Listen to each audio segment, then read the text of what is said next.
Hey, everybody. Hope you're well on what's left of this day, this great Monday, September 12th. And I'm going to get right to it without any further ado. And out of respect for your valuable time, uh, author's note, what I'm about to recite to you and what you're about to read is from longtime Oaklander Charles Pine. We used to call him Charlie Pine. He sent this to me today, just out of the blue, completely out of the blue. And it's well designed, well done, well presented, and deserves your attention. So here goes. Oakland mayoral candidate and Oakland District 4 council member Sheng Thao said in a broadcast email on August 3rd, quote, "We've raised $310,000 from nearly 1,000 donors. That is a grassroots campaign. However," and this is quoting Charlie now, "Tao's Form 460 filings with the Oakland City Clerk reveal that she received nearly half her money from maximum amount contributors. More troubling," Charlie says, "a set of 20 of them raise a question of, quote, straw donor contributions, unquote, which would be illegal." Charlie continues. From November 10th, 2021 to June 30th, 2022, that's this year, Oakland mayoral candidate Sheng Thao recorded 168 contributors, who gave the legal maximum of $900 each. They provided more than $151,000, nearly half of Tao's funds. Small contributions, less than $100, totaled only $12,000. In an August 26th email, Ms. Thao asserted, quote, "I don't have a bunch of corporate donors or wealthy folks writing big checks." The numbers indicate otherwise, says Mr. Pine. Among the contributors of the maximum legal amount, not that many list an Oakland address, just 29. 6 are in Piedmont. The remainder live in places like Danville, Laguna Hills, Encino, San Diego, and Los Angeles. More than 30 live in Sacramento, including several political operatives.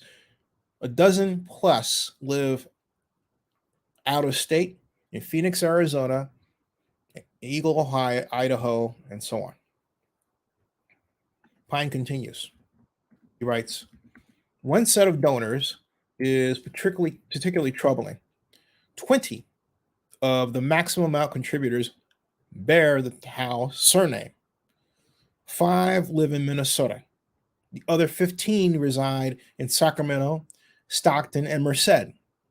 Although they live 80 to 2,000 miles away from Oakland, they gave $900 to an Oakland mayoral campaign. Meanwhile, one person," this is the interesting part. If you didn't think it was interesting to this point, listen. Pine continues in the writing. "Meanwhile, one person named Thao in Oakland dated $100. Another 19 Taos in other cities contributed between $100 and $675. We don't know if or how many Taos donated less than $100. Campaign filings are not required to list these. The distribution of Tao donors is not what we would expect.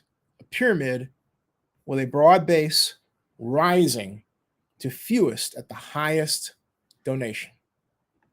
Instead, the donors are an odd group who contributed the $900 maximum, followed by the same number of contributors who gave a range of lesser amounts."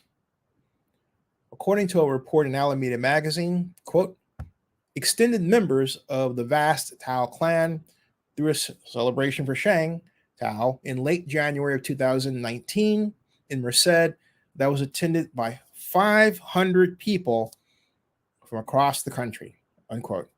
Hmong culture has about 20 surnames.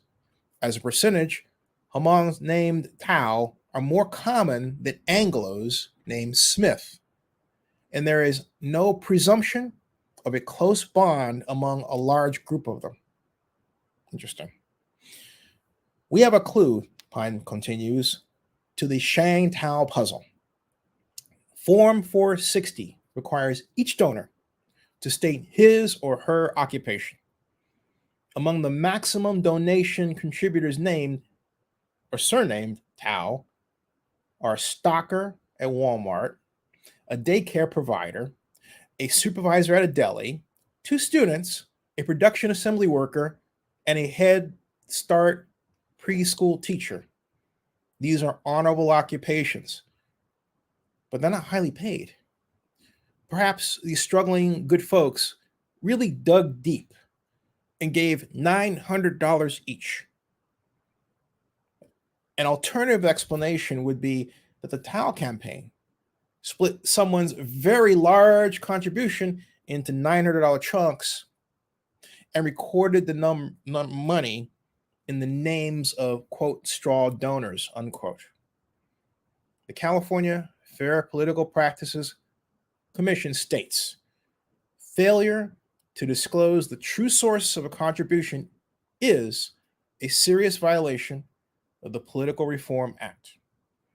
And that comes to me from Charlie Pine. Again, thank you very much, Charlie. I called to thank you for the contribution, because Charlie wants everyone to know it. And so he asked if I would read this as a vlog. That's precisely what I'm doing. Charlie continues that all data in this article, now video blog post, was obtained from the website of the Oakland City Clerk. A slightly shorter version was published on the blog of the Coalition for a Better Oakland. So there you go, folks. See, didn't take a little bit too long. Now, the other question is, did I reach out to ask Sheng for a comment? No, I will. Not yet. I don't expect they'll get back to me, however. And I haven't seen a communication or press release from them pointing to this same bit of information when it was originally posted on the blog of the Coalition for a Better Oakland, from what I understand. But the upshot of this is that Charlie Pine is saying, hey, Sheng really does have a small set of large donors, but what she's doing, what he claims she's doing, is by appearances taking that money and dividing it up into straw donors, using people to make it look like you have a gigantic number of grassroots contributors, when in point of fact you really don't, and that's against the law. That's what Charlie Pine is asserting, and I think Sheng should comment on it, because this is out there. He's pushed it out a number of places. I haven't seen a video blog on it yet. But this is a notable find on Charlie Pine's part. Again, I've thanked him for this, and it's something that you should know. Daryl Dawkins says, hey, Zenny, and I say, hey, how are you doing? Welcome, by the way. I haven't seen your name before here. Do you have a comment on this before I close? Because otherwise I was going to close. It's going to be a short vlog so I can get to the matter of Howard Terminal. And he says, wow, this is deep. Yeah, it is quite deep. It really is. And it's unfortunate. But look, I'm going to state my biases, because you have a right to know why I would choose to run this.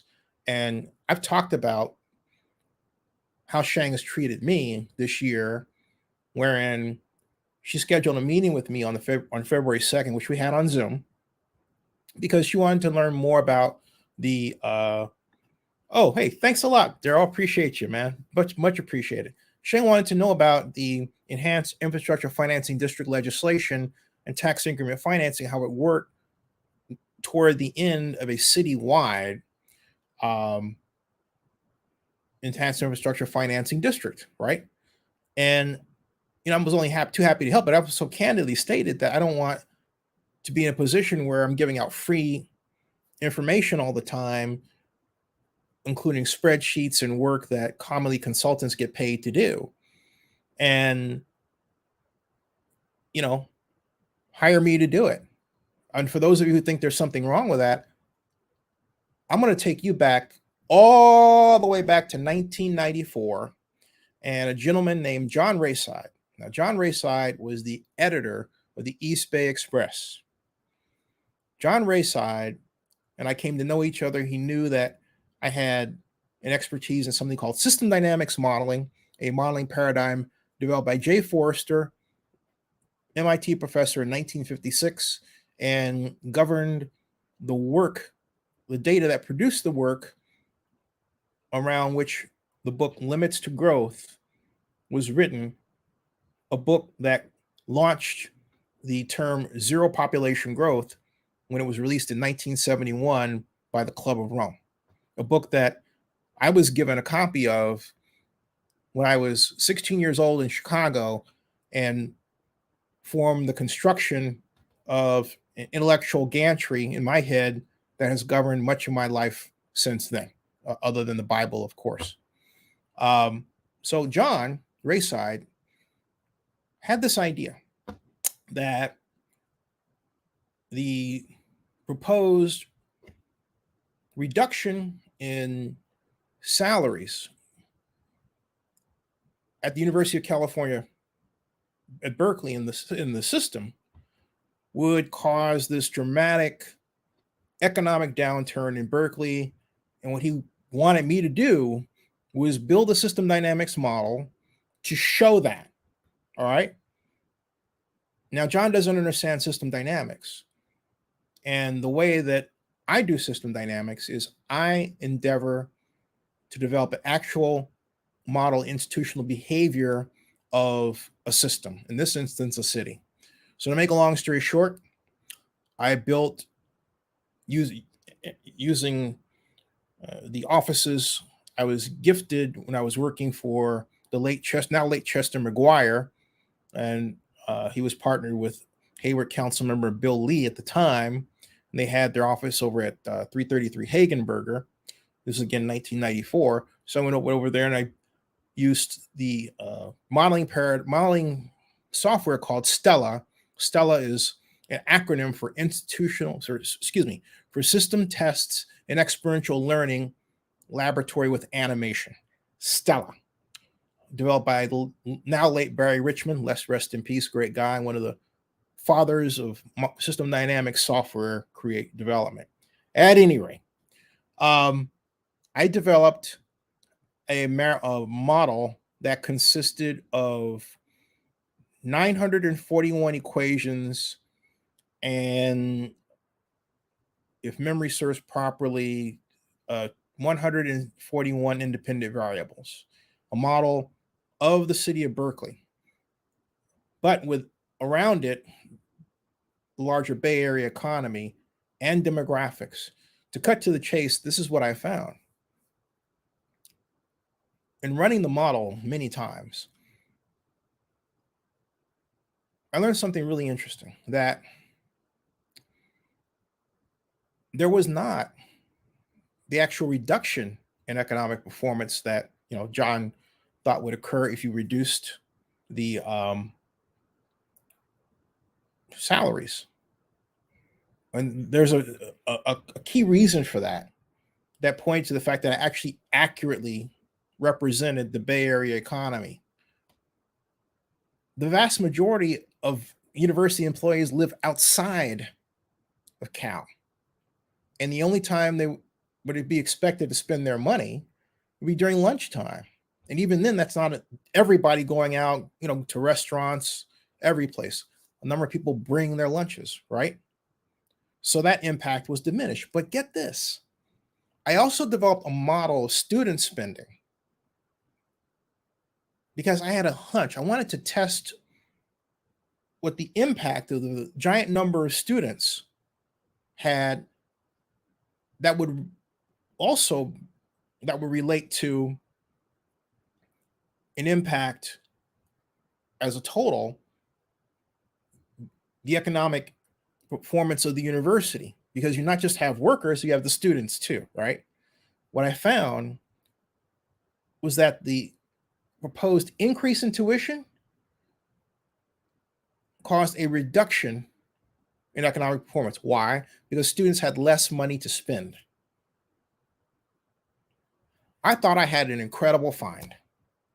John did pay, but see, originally John was going to pay me $3,000 for it, but he was so upset that I didn't come to his conclusion that he reduced it to $500. Yeah, he reduced it to $500. Yeah, he reduced it to $500. He violated our contract because I didn't serve as the mouthpiece he wanted. I thought John was the kind of person who would say, hey, you know what? This is terrific. Zinni's developed this incredible model, and he's shown us something that we didn't expect, which should point everybody to system dynamics, right? And how it works. But no, not at all. He didn't do that. Okay? He didn't do that. All right? He didn't do that. He didn't do that. At the time, I was a columnist for the Montclarian, so I had two places I was going to share this. So I told him, I said, hey, look, he wasn't going to pay me at all. I said, look, you're not going to pay me. I'm going to blast this to the Montclarian. Of course, I didn't own the Montclarian, so I couldn't get Chris Treadway to let me run that. All right. So I was stuck. One more reason why I have my own media company today. But my point is, it was very common then for media organizations to hire a person who had the expertise or bring that person in as a writer who also had such expertise, but their expertise was at such a level that they would get hired by economic development organizations. In the case of my work at the Montclarian, that came right after I was first intern, then consultant to the Oakland Redevelopment Agency, and then the Embry-Riddle Redevelopment Agency, and at that point, also the San Francisco Redevelopment Agency. So I had consulting work. I was contributing to the Montclarian Newswise. So for anyone out there who today would say, oh, Zinni just wants a job doing that, my retort is, yeah, so that's what I know how to do. Because to take that person's logical idea to its logical conclusion, Steve Kerr would have no business as a broadcaster having golfed with Joe Lacob and landing the Warriors job as head coach. But that's precisely what he did. Okay? People have multiple things that they're good at today. Just like when Elihu Harris hired me to be his economic advisor, I thought I was going to have to quit the Montclarian job. The now late Chris Treadway told me, no, you don't have to. Just disclose that you are the mayor's economic advisor at the bottom of your columns. And that was it. Okay? So fast forward to today, with the mayor of Oakland, when I say, hey, look, you should put me in charge of Howard Terminal, and she makes fun of me and say, are you asking for a job and all this, and tries to make it sound like there's something wrong with it. Folks, there's nothing wrong with that. Nothing. All right? If I'm the best at it, I'm going to let you know I am the best and that you should hire me. And the tradition of hiring people in media to do other work that falls into what they're, either then making a column about or now blogging about is long. And so to try to, use that against me, as some do, is just another example of someone taking a habit that a white person normally does and saying, oh, that black person shouldn't be doing that. I mean, come on. All right. Absolutely ridiculous. Okay. Absolutely ridiculous. And so what I'm doing is I'm saying to Sheng, hey, look, don't go out there. You can go out there and say, Zinni was concerned that I was going to use him. He wanted a job. You're damn right I was concerned you're going to use me. You doggone right. Because she told me not to tell people that we were meeting? Why? And then when I would ask for interviews after that, she turned me away. Not say anything, not respond at all. This one went on for quite some time. So why? And the question, the question is, would I run this if Sheng had hired me to do that sort of thing? And I'll be honest with you, the answer is I still would, but I would check it with her because I think it's something that people need to know. All right. That's the way I roll. Okay. That's the way I roll. And if it's something she needs to straighten out, then she needs to straighten it out. She wants to come on my show and talk about it. Fine. Okay. Because that's the way that I roll. And I'm sorry to say that, but it points to another concern I've had for some time, that our District 4 council member is overly ambitious. She wants to be mayor. She's really changed in my view. And so for this to come around to me, made me really sad. It made me really, really sad, okay? Because if she just sticks on the straight and narrow, hons her message, makes partnerships, and she's got the Sierra Club endorsement, for example. She's lined up some of the usual suspects.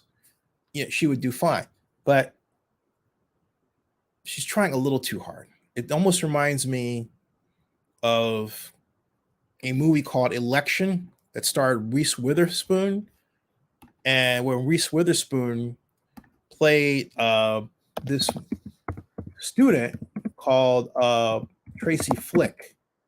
And if you've never seen Election, it's one of my favorite movies of all time. Okay, of all time.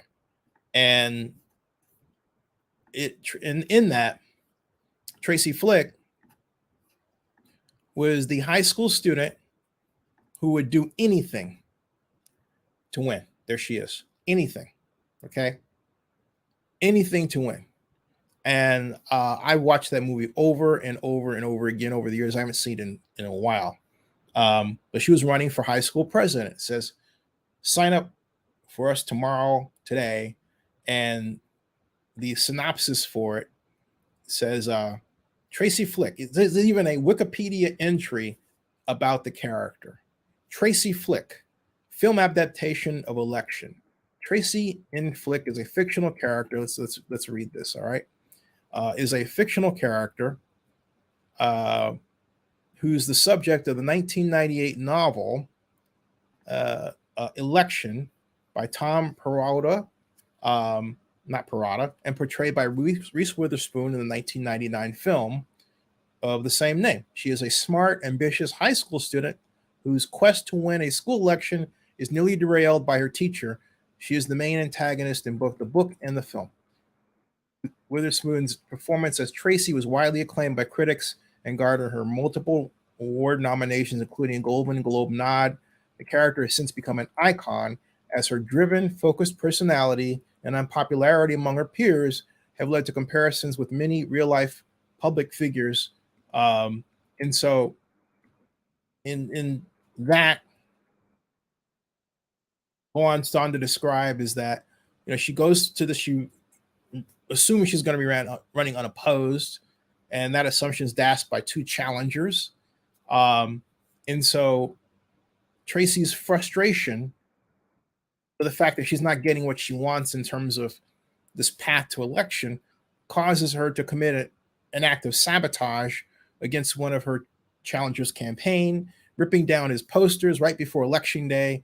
And despite Jim's conviction of her guilt, she escapes punishment, the responsibility, the stroke of pure luck, really, when Tammy claims responsibility for the crime and is expelled, which is her objective in confessing. So Tracy wins the election despite the attempt at sabotage, Jim's attempt at sabotage, and goes on to attend Georgetown University, or Dream School. She's later seen in Washington, D.C., working closely alongside a Republican congressman from Nebraska.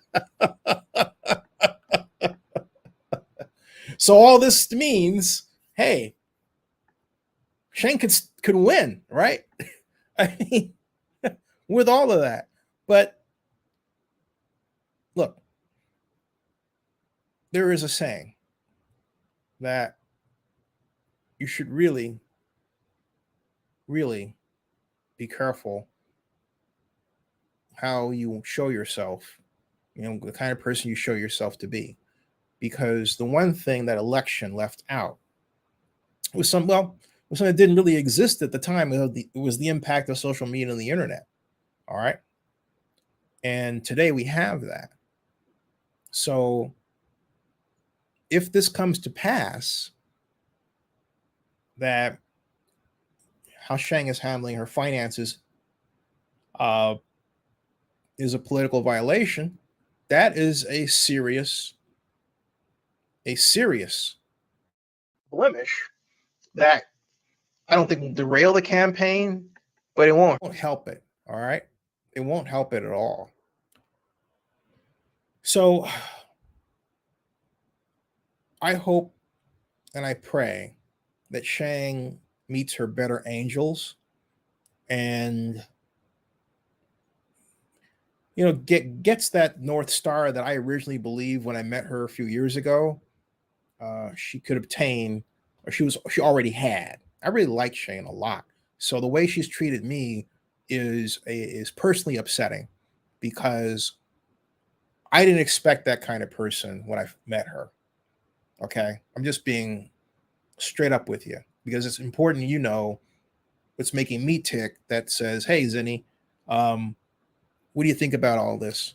And what's going on?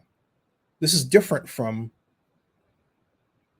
what happens commonly in media around here, where people just post things and expect you to accept it without wondering what the motivation was of the person who put it out there. You have a right to know that.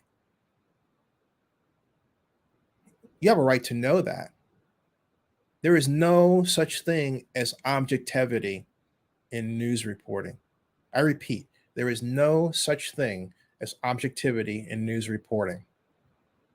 You have the right today to question the motivations of every organization, news channel, and person that selects news items to explain to you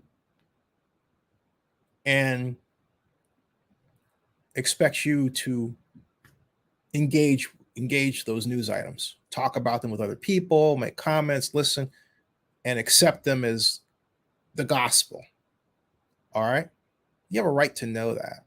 And they should tell you, just like I'm doing, no matter where the chips fall.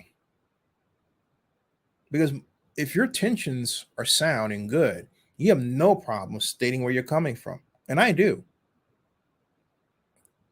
Stating where I'm coming from, not have a problem with my intentions. But yeah, I say again in closing, Sheng is a person I really liked a lot. And I'm really disappointed that our relationship has taken a turn, strictly because I think she's ran for office and has gotten some voices around her that don't speak to her better angels. And that's that. All right. She needs to straighten this out. Subscribe to Zinni62 and bookmark oaklandnewsnowblog.com. And stay safe out there, folks.